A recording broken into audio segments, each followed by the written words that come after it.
Mr. Noisy by Roger Hargreaves. Mr. Noisy was a very, very noisy person indeed. For example, if Mr. Noisy was reading his story to you, he'd be shouting at the top of his voice. And the top of Mr. Noisy's voice is a very loud place indeed, and you could hear him 100 miles away. For example, when most people sneeze, you can hear them in the next room. But a tissue! When Mr. Noisy sneezes, you can hear him in the next country.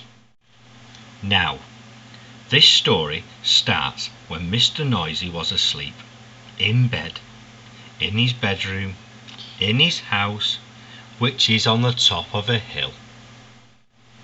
He was snoring, and, as you can well imagine, when Mr. Noisy snores, that is a snore worth hearing. It sounds more like a herd of elephants than a snore. Then Mr. Noisy's alarm clock went off. Mr. Noisy's alarm clock sounds like no other alarm clock in the world. It sounds more like a fire engine. Mr. Noisy woke up, and so too did all the people who lived in nearby Wubble town, which is at the bottom of Mr. Noisy's hill. Later that day, Mr. Noisy decided that he had to go shopping. He went out of his house, shut the door behind him. Bang! The door wobbled. The whole house wobbled. The whole hill wobbled. Wubble town wobbled. Even a bird flying high above wobbled. Then Mr. Noisy walked down the hill. Clump! Clump! Clump! He walked into the baker's shop.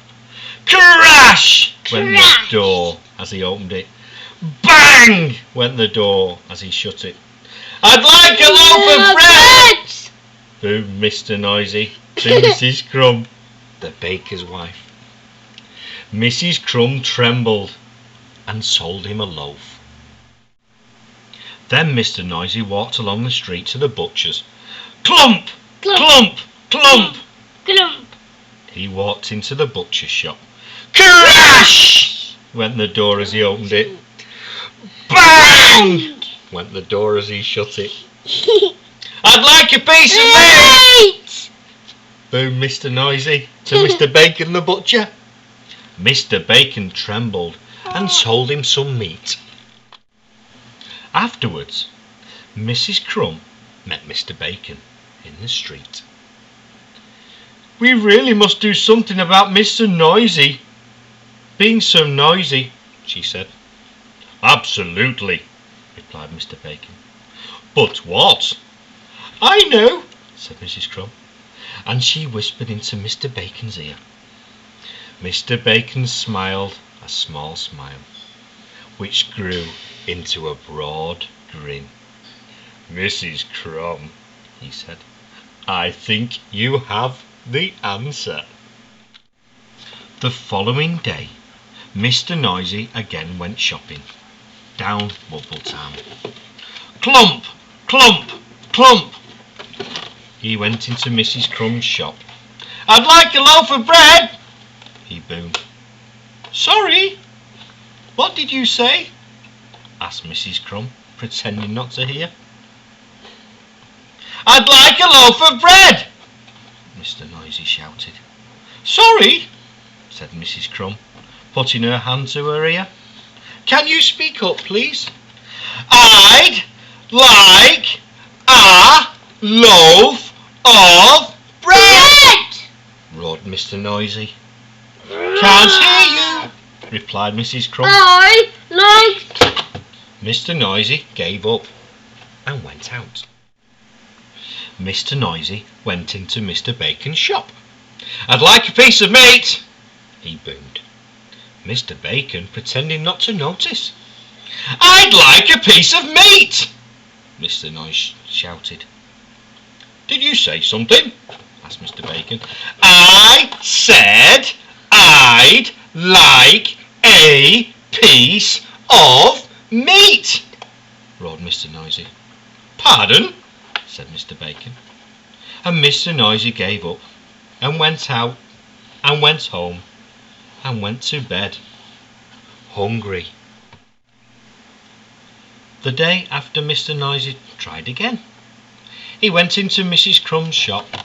"I'd like a loaf of bread," he boomed. "A what?" asked Mrs. Crumb.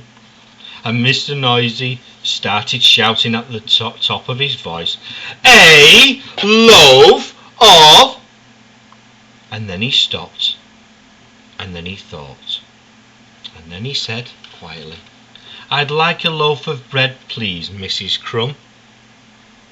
Mrs. Crumb smiled. "Certainly," she said. Then Mr. Noisy went into Mr. Bacon's shop. "I'd like a piece of meat," he boomed. "Did you say something?" asked Mr. Bacon. "Yes, I did," shouted Mr. Noisy at the very top of his voice.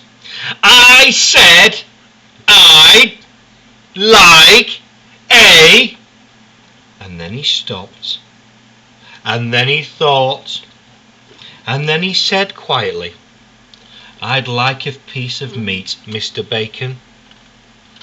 And Mr. Bacon smiled. "My pleasure," he said. So, carrying his bread and his meat, Mr. Noisy set off home, up the hill. Clump, clump, clump.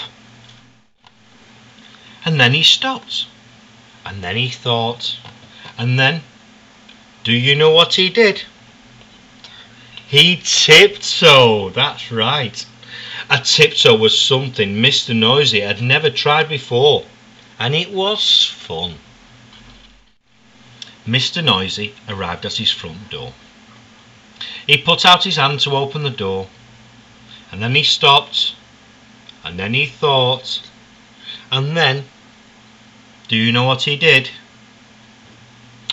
He opened the door very quietly. He stepped inside, and then he shut the door very gently. Quietly and gently were two things Mr. Noisy had never tried before, and that was fun too. And do you know something? From then until now, Mr. Noisy isn't anything like as noisy as he used to be. And do you know something else? The people of Wobbletown are delighted, especially Mrs. Crumb and Mr. Bacon. And do you know something else? Mr. Noisy has learned how to whisper. Good night.